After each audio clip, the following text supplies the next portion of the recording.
Hello students, आज हम पढ़ने वाले हैं कक्षा छठवीं का अध्याय 1 हमारी पृथ्वी। ठीक है, आज इसका मैं भाग 2 शुरुआत करने वाला हूँ। भाग 1 में मैंने आप लोगों को पृथ्वी का आकार कैसा है ना, गोल या चपटी, है ना, इसके बारे में बता दिया था। साथ ही साथ आप लोगों के उसके आंतरिक सतहों के बारे में भी आप लोगों को मैंने बता दिया था। उसमें आप लोगों ने पढ़ा था प्रवार, भूपटपट्टी, क्रोड, सब पढ़ा था आप लोगों ने। ठीक है, जिसके बारे में मैंने आप लोगों को बता दिया था। आज, है ना, इसी अध्याय में आगे जो टॉपिक है उसमें सबसे पहला हम लोग बात करेंगे पृथ्वी के क्षेत्र। पृथ्वी के क्षेत्र में हम लोग बात करेंगे, यहाँ पर सबसे पहला है जलमंडल, दूसरा है स्थल मंडल और तीसरा है वायुमंडल।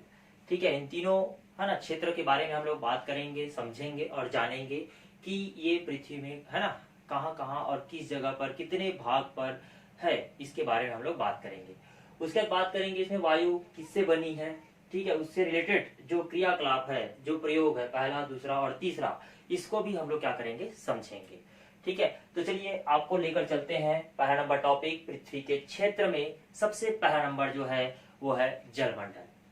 ठीक है, आप लोगों ने, है ना, भूगोल में आप लोगों ने पढ़ा ही होगा और साथ ही साथ आप लोगों ने नक्शा भी देखा होगा, साथ ही साथ ग्लोब भी देखा होगा। ठीक है, वो जो ग्लोब होता है वो कौन से रंग का होता है, नीले रंग का होता है, बिल्कुल आप लोगों ने देखा होगा। ठीक है, तो इससे बात ये समझ आता है कि जो नीला रंग का भाग दिखाई देता है, नक्शे में देखो, चाहे बात करते हैं उस ग्लोब में देखो, है ना, जो नीला रंग का भाग दिखाई देता है, अर्थात वो जो नीले रंग का क्षेत्र है वो पूरा पूरा क्या है, जल से ढका हुआ है। ठीक है, साथ ही साथ अगर उसे बात करेंगे तो ऊपरी क्षेत्र और उसका निचली क्षेत्र जो आप लोगों को सफेद रंग का दिखाई देता है। ठीक है, अर्थात ऊपरी क्षेत्र अर्थात वो होता है उत्तरी ध्रुव और निचली क्षेत्र अर्थात वो होता है आप लोगों का दक्षिणी ध्रुव। ठीक है, जो वर्ष भर किससे ढका होता है, बर्फ से ढका होता है।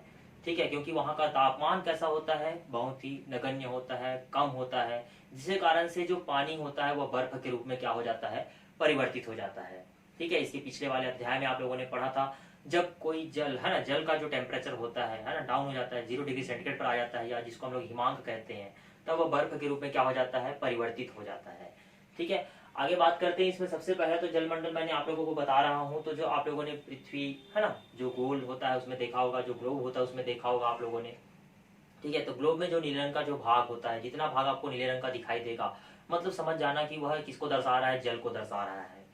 ठीक है, साथ ही साथ उसका ऊपरी क्षेत्र बात करेंगे जिसको हम लोग कहते हैं, कौन सा ध्रुव कहते हैं, उत्तरी ध्रुव कहते हैं, और निचला क्षेत्र बात करेंगे जो सफेद रंग का दिखाई देता है जिसे हम लोग कहते हैं दक्षिणी ध्रुव कहते हैं। ठीक है, चित्र के माध्यम से यहाँ पर बताने का प्रयास कर रहा हूँ आप लोगों को, है ना।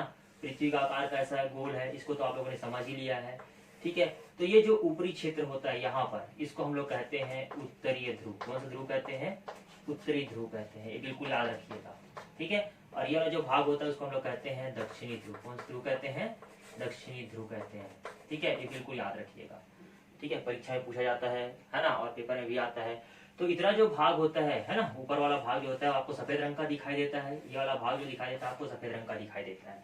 ठीक है, ग्लोब आप लोगों ने पढ़ा ही होगा, है ना, जो संरचना आप लोग देखते हो। ठीक है, उसके आधार पर मैंने बना दिया, यहाँ पर देख लीजिएगा। ठीक है, और इतना भाग इसमें से, है ना, कुछ भाग आपको नीले रंग का दिखाई देता है, तो नीले रंग का जो दिखाई दे रहा है मतलब वो कौन सा है, जल से ढका हुआ है। ठीक है, तो बर्फ जो है ना, बर्फ, पानी जो ही है वो बर्फ में परिवर्तित हुआ है, अर्थात, है ना, समझ जाएंगे यहाँ पर कि जो अधिकतर भाग जो नीले रंग का हमको दिखाई दे रहा है अर्थात वो क्या है, जलमंडल है। क्या है, जलमंडल। मतलब सीधा से कह सकते हैं पृथ्वी का वह भाग जो नीले रंग का दिखाई दे रहा है।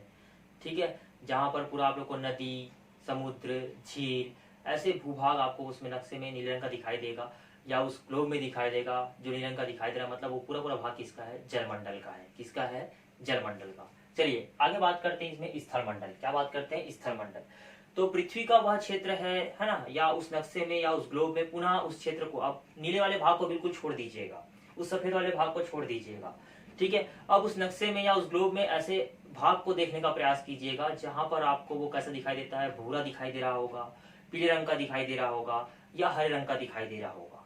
ठीक है, तो उन भूभाग को, उन भागों को अगर हम देखते हैं ध्यानपूर्वक, तो वो पूरा भाग क्या कहलाता है, स्थलमंडल कहलाता है। कहीं पर मैदान है, कहीं पर पहाड़ है, तो कहीं पर खाई है। ठीक है, तो ऐसे भूभाग हमको देखने को मिलते हैं, ऐसे भाग दिखाई देते हैं जिसे हम लोग क्या कहते हैं, स्थलमंडल कहते हैं। क्या कहते हैं, स्थलमंडल। ठीक है, और इस पृथ्वी में अगर हम बात करेंगे तो 3/4 भाग जो है वो पूरा पूरा किससे ढका हुआ है, जल से ढका हुआ है। ठीक है, 3/4 भाग जो है वो किससे ढका हुआ है, जल से ढका हुआ है, और केवल 1/4 भाग जो है वो पूरा क्या है, स्थलमंडल है। कौन सा मंडल है, स्थलमंडल।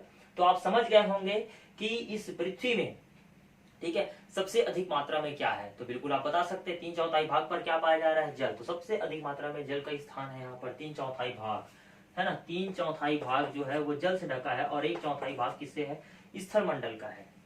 ठीक है, तो बिल्कुल आप समझ गए। तो पृथ्वी का वह क्षेत्र, है ना, पृथ्वी का वह क्षेत्र जो जल से ढका हुआ है, या जल से, है ना, जो नदी बात किया मैंने, समुद्र बात किया, है ना, झील बात किया, तालाब बात किया, जो भी आपको दिखाई दे रहा है वहां पर, है ना, 3/4 भाग पर है, उसे हम क्या कहते हैं, जलमंडल कहते हैं। और पृथ्वी का वह क्षेत्र, है ना, तो जो 1/4 भाग से ढका हुआ है, साथ ही साथ जहां पर हमको मैदान, पठार, पहाड़ या हमको खाई दिखाई दे रहा है जो नीले भूरे रंग का होता है, ठीक है, या हरे रंग का दिखाई देता है, वो पूरा भूभाग क्या कहलाता है, स्थलमंडल कहलाता है। क्या कहलाता है, स्थलमंडल कहलाता है। ठीक, आगे बात करते हैं इसमें वायुमंडल। ठीक है, तो हमारे पृथ्वी में अगर हम बात करेंगे तो हम वायु को, तो है ना, हमारे चारों ओर तो क्या है, वायु है, लेकिन वायु को हम क्या नहीं कर सकते, देख नहीं सकते, केवल इसे हम क्या कर सकते हैं, महसूस कर सकते हैं, क्योंकि वायु जो है वो क्या होती है, बहती है। ठीक है, केवल इसे हम क्या कर सकते हैं, महसूस कर सकते हैं। अर्थात हम कह सकते हैं कि, है ना, इस पृथ्वी के चारों ओर से घिरा हुआ वायु का वह भाग, जिसे हम क्या कहते हैं, वायुमंडल कहते हैं। ठीक है, पृथ्वी के चारों ओर से घिरा हुआ वह भाग, जिसे हम क्या कहते हैं, वायुमंडल कहते हैं। ठीक है, इस वायु में, है ना, वायु जो है विभिन्न प्रकार के गैसों से मिलकर बनी है। वायु जो है विभिन्न प्रकार के गैसों से मिलकर बनी है, जिसमें नाइट्रोजन, ऑक्सीजन, है ना, सल्फर डाइऑक्साइड, कार्बन डाइऑक्साइड, है ना, जल वाष्प, आर्गन, है ना, और धूल के कण इत्यादि उसमें क्या है, मिले हुए हैं। ठीक है, तो हम सीधे सीधा बता सकते हैं तो वायु किससे बनी है। तो वायु किससे बनी है, यहाँ पर बात कर सकते हैं इसमें नाइट्रोजन। ठीक है, ये हमारे वायुमंडल में सबसे अधिक मात्रा में पाया जाता है, 78%, है ना। नाइट्रोजन के लिए संकेत होता है N2। ठीक है, नाइट्रोजन के लिए हम संकेत क्या डालते हैं, N2 डालते हैं, और इसका जो परसेंटेज है वो कितना, 78%, 78% जो नाइट्रोजन जो है वो हमारे वायुमंडल में पाया जाता है, सबसे अधिक मात्रा है। बिल्कुल इसको याद रखिएगा। ठीक है, अगला बात करते हैं इसमें ऑक्सीजन। Oxygen O2। ठीक है, ऑक्सीजन के लिए क्या दर्शाते हैं, संकेत है O2, ये होता है 21%। और बाकी जो 1% जो बच रहा है, ठीक है, तो 1% जो बच रहा है वो किसका है, पूरा पूरा, है ना। अगर बात करें उसमें कार्बन डाइऑक्साइड आ गया, CO2 आ गया। ठीक है, बात करते हैं उसमें जल वाष्प आ गया, ठीक है, आर्गन आ गया, है ना, जल वाष्प आ गया, आर्गन आ गया, धूल के कण आ गए। तो इत्यादि जो है वो सब किस में आ जाते हैं, 1% में आ जाते हैं, अर्थात सबको मिलाकर देखिएगा 100% हो जाता है। वायु में तो 99%, है ना, हमने बात किया था। ठीक है, तो इसमें सबसे पहले जो है नाइट्रोजन, नाइट्रोजन जो है 78% पाया जाता है, ऑक्सीजन जो है वो 21% पाया जाता है, और 1% जो है कार्बन डाइऑक्साइड, जलवाष्प, धूल के कण, है ना, आर्गन इत्यादि जो गैसें हैं वो पाए जाते हैं। बिल्कुल इसको याद रखिएगा, है ना। परीक्षा में पूछा जाता है कि हमारे वायुमंडल में सबसे अधिक मात्रा में कौन सी गैस पाई जाती है, तो बिल्कुल आप इसको बता सकते हैं 78%, है ना। ऑक्सीजन कितना प्रतिशत है, तो बिल्कुल बता सकते हैं 21%। ठीक है, ये हमारे वायुमंडल में पाई जाती है ना, वायु में उपस्थित होता है, क्योंकि वायु जो है क्या है, मिश्रण है। वायु क्या है, एक प्रकार का मिश्रण है, क्योंकि उसमें विभिन्न प्रकार के गैस से सम्मिलित है, उसमें वो भी अलग अलग मात्रा में, कोई अनुपात उसका निश्चित नहीं है, कैसा है, अनिश्चित है, इसलिए। ठीक है, इसे बात करते हैं क्रियाकलाप 1। तो क्रियाकलाप 1 के लिए हम बात करेंगे, आपको जलवाष्प समझना है। जलवाष्प हमको दिखाई तो नहीं देता, है ना, मतलब वायु में कोई भी भाग है वो हमको दिखाई देने वाला नहीं है, केवल उसे हम क्या कर सकते हैं, केवल महसूस कर सकते हैं। क्या कर सकते हैं, महसूस। तो इस क्रियाकलाप को करने के लिए मैं, है ना, जो पिछला बनाया हूँ उसको मैं क्या कर रहा हूँ, यहाँ पर मिटा रहा हूँ। ये तो बिल्कुल आप लोगों को समझ आ गया होगा, जलमंडल, स्थलमंडल, वायुमंडल। ठीक है, वायु किससे बनी है तो उसके बारे में भी बता दिया आप लोगों को। अब बात कर रहा हूँ उसमें क्रियाकलाप, है ना, इससे संबंधित जो क्रियाकलाप है उसको मैं आप लोगों को बता रहा हूँ। ठीक है, तो बिल्कुल ध्यानपूर्वक समझिएगा। ठीक है, आप ही लोग के लिए है, बिल्कुल एकदम ध्यानपूर्वक समझिएगा। तो चलिए सबसे पहले बात करते हैं इसमें क्रियाकलाप 1 में हम क्या करते हैं, एक कांच का ग्लास लेते हैं, और इस कांच के ग्लास में हम क्या डाल देते हैं, सबसे पहले पानी डाल देते हैं। ठीक है, इस कांच के ग्लास में हमने क्या डाल दिया, सबसे पहले पानी डाल दिया, और पानी डालने के बाद में इसमें हम क्या डाल देते हैं, बर्फ के टुकड़े डाल देते हैं। क्या डाल देते हैं, बर्फ के टुकड़े डाल देते हैं। तो बर्फ के टुकड़े जब डालेंगे, है ना, ये बर्फ के टुकड़े हमने डाल दिया, तो बर्फ के टुकड़े क्या होते हैं, जल की सतह के ऊपर क्या रहते हैं, तैरते रहते हैं। ठीक है, कुछ देर बाद वो क्या जाता है, इसमें घुल जाता है। ये तो आप लोगों ने देखा होगा, कुछ देर बाद क्या हो जाता है, वह घुल जाता है। अब जब यह घुलने लगता है तो उस दौरान आप लोगों ने देखा होगा कि गिलास के जो बाहरी सतह होते हैं वहां पर भी पानी की बूंदे आपको दिखाई देने लगते हैं। ठीक है, आप लोगों ने देखा होगा, स्टील ग्लास में डालते होंगे या कांच के ग्लास में डालते होंगे, तो बिल्कुल आपने देखा होगा कि बाहरी सतह पर आपको, है ना, बूंदे दिखाई देते हैं, है ना, पानी के बूंदे दिखाई देते हैं। तो ये किस कारण से होता है, होता क्या है कि जैसे ही हम कांच के ग्लास में या स्टील के ग्लास में हम क्या लेते हैं, पानी लेते हैं। पानी लेने के बाद उसमें जब बर्फ के टुकड़े डालते हैं तो पानी जो है वो ठंडा तो होता है, साथ ही साथ इसके आसपास क्या है, वायु है ना। इसके आसपास क्या है, वायु है। और वायु में क्या उपस्थित है, जलवाष्प उपस्थित है।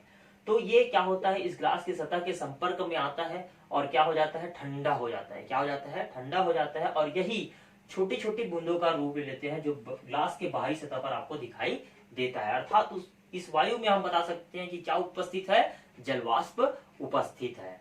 ठीक है, बिल्कुल समझ आ गया होगा आप लोगों को। ठीक है, एक कांच का ग्लास लेना है। कांच के ग्लास में हमको सर्वप्रथम क्या डालना है, पानी डालना है। और पानी डालने के बाद में उसके ऊपर हम क्या डालेंगे, बर्फ के टुकड़े डालेंगे। जैसे ही बर्फ के टुकड़े डालते हैं कुछ समय पश्चात हम देखते हैं कि ग्लास के चारों सतह पर, है ना, या उनके सतहों पर हमको क्या दिखाई देता है ना, सतह पर हमको क्या दिखाई देता है, पानी की बूंदे दिखाई देती है। ठीक है, तो ये पानी की बूंदे कहां से आती है, क्योंकि वायु में उपस्थित जो जलवाष्प होता है वो इस गिलास के सतह के संपर्क में आ जाता है और कैसे जाता है, ठंडा हो जाता है।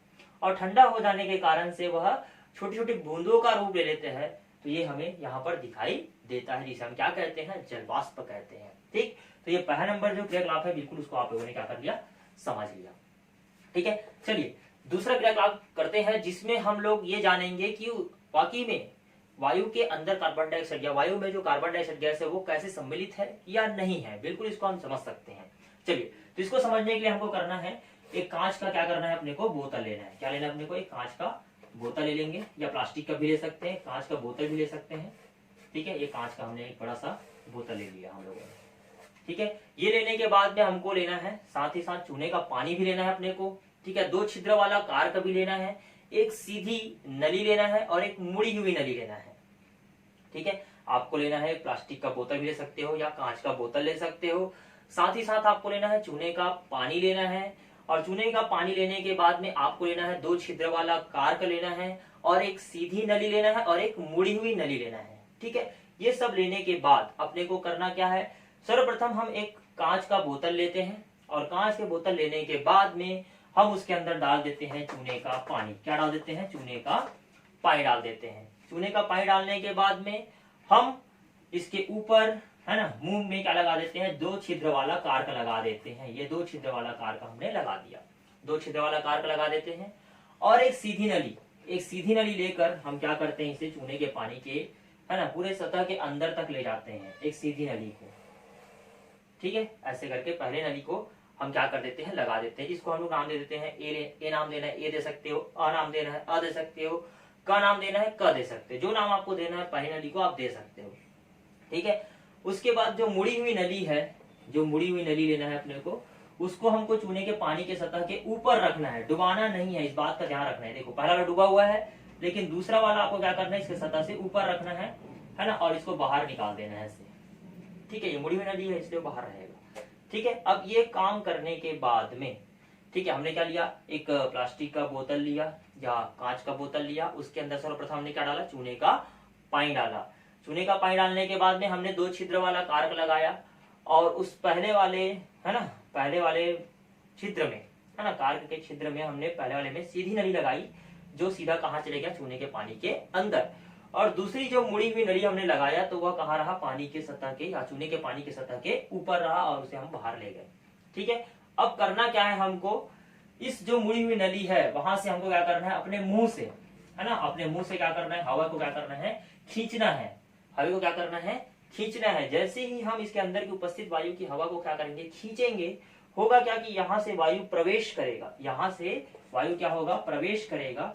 और प्रवेश करने के बाद में कुछ देर बाद देखेंगे कि ये चूने का पानी कैसा हो जाएगा, दूधिया हो जाएगा। कैसा हो जाएगा, दूधिया हो जाएगा। तो चूने का पानी दूधिया कब होता है, जब उसमें कार्बन डाइऑक्साइड गैस क्या होता है, सम्मिलित हो जाता है या मिल जाता है, तब चूने का पानी कैसा हो जाता है, दूधिया हो जाता है। तो इससे हमको, और यहाँ पर आपको बुलबुले भी नजर आएंगे, ऐसे से बुलबुले भी नजर आते दिखाई देंगे। ठीक है, तो हुआ क्या कि जब हमने इसके अंदर उपस्थित वायु को हमने क्या किया, मुंह के माध्यम से क्या किया, खींचा इसको, या वायु चूषक पंप के माध्यम से हमने इसको क्या किया, खींचा। तो खींचने के बाद में यहाँ से वायु ने प्रवेश किया और वायु में क्या उपस्थित था, कार्बन डाइऑक्साइड गैस सम्मिलित था, जो इस चूने के पानी में क्या हो गया, मिल गया। और चूने के पानी में मिलने के साथ में चूने के पानी को उसने कैसा कर दिया, दूधिया कर दिया। ठीक है, तो इससे हमको यह समझ आता है कि वायु में क्या उपस्थित है, कार्बन डाइऑक्साइड गैस क्या है, उपस्थित है। CO2 गैस क्या है, उपस्थित है, जिसके कारण से, है ना, CO2 गैस उपस्थित है, जिसके कारण से ये जो चूने का पानी है वो कैसा हो गया, दूधिया हो गया। ठीक, चलिए अगला, इसमें ये दूसरा नंबर तो आपको समझ आ गया होगा। अब तीसरा नंबर क्रियाकलाप करते हैं इसमें।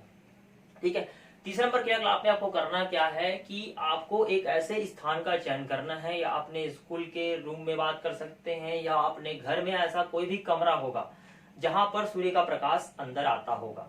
आपको ऐसे रूम का क्या कर लेना है, चयन कर लेना है। चयन करने के बाद में आपको, है ना, सब तरफ से खिड़की दरवाजा सब क्या कर देना है, आप लोगों को बंद कर देना है। मतलब उस रूम को पूरा अंधेरा रखना है आपको। ठीक है, अंधेरे करने के बाद में पूरा अंधेरा हो जाएगा। उसके बाद में किसी ऐसे स्थान का आपको क्या करना है, चयन करना है जहां से सूर्य का प्रकाश अंदर आ रहा होगा। उसमें छोटा सा छिद्र वाले भाग को आपको क्या करना है, खुला छोड़ देना है। ठीक है, जिसको हम लोग झिर्री कहते हैं। ऐसे भाग को आपको बनाकर ऐसे छोड़ देना है। जब सूर्य का प्रकाश वहां से अंदर प्रवेश करेगा तो उस सूर्य के प्रकाश की जो छोटी सी किरण जो अंदर प्रवेश कर रही है उस रूम के अंदर, बिल्कुल उसको ध्यानपूर्वक देखने का प्रयास कीजिएगा। उसमें आपको चमकीले कण दिखाई देते हैं, बिल्कुल आप लोगों ने देखा होगा। ठीक है, तो वो जो चमकीले कण दिखाई देते हैं वो चमकीले कण धूल के कण हैं। किसके कण है, धूल के कण है, जो वायु में क्या होता है, उपस्थित होता है। जो 1% जो उपस्थित था उसके बारे में मैंने बताया, जल वाष्प के बारे में बताया, साथ ही साथ कार्बन डाइऑक्साइड के बारे में बताया, और साथ ही साथ यहाँ पर मैंने अभी जो लास्ट प्रयोग अभी आपको बता रहा था, ठीक है, जिसमें धूल के कण क्या होते हैं, उपस्थित होते हैं। ठीक है, अगर आपको और अच्छे से समझना होगा तो बिल्कुल आज ये प्रयोग आप कर सकते हो, है ना, ये प्रयोग कर सकते हो। अभी तो 2 दिन हो गया, बारिश हो रहा है, तो बारिश के बाद में जब सूर्य उदय होगा बिल्कुल, है ना, तो आप ये प्रयोग बिल्कुल कर सकते हो।